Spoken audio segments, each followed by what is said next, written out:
कांचन, कांचन, अगं तू आलीस.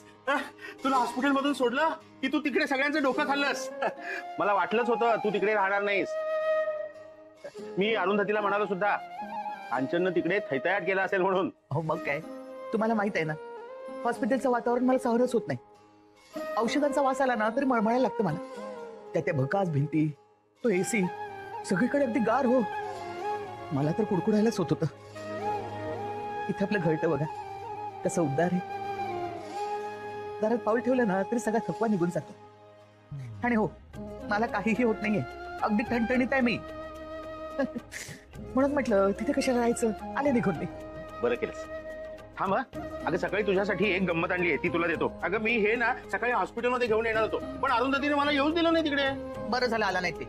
तुम्ही की नाही चुकूनही हॉस्पिटलची पायरी चढू नका. जेव्हा नकोसा होतो हो तिथे, आणि मी येणारच होते ना. बरं झालं नाही आलात ते. अगं बाई,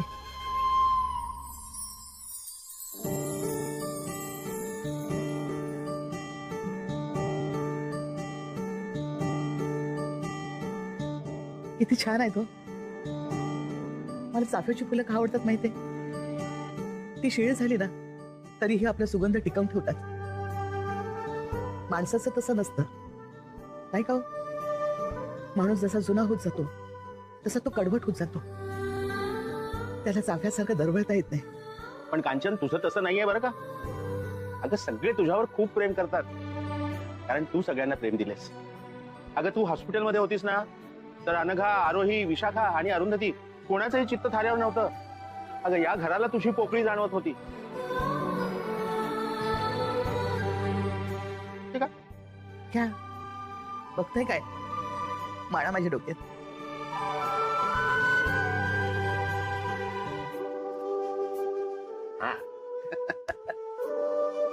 आता मला खरं सांगा,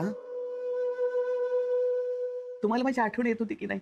कांचन, याचं उत्तर द्यायची गरज आहे. अगं तू क्षणभर जरी माझ्या नजरेआड झालीस ना तरी माझा जीव कासावीस होतो ग. मला असं एकटं सोडून कुठेही जाऊ नकोस. खूप एकटं वाटतं ग मला. मला तुझ्याशिवाय जगायची सवय नाहीये. मला तरी कुठे जगता येतं तुमच्याशिवाय. तुम्हाला सोडून कुठेही जाणार नाही.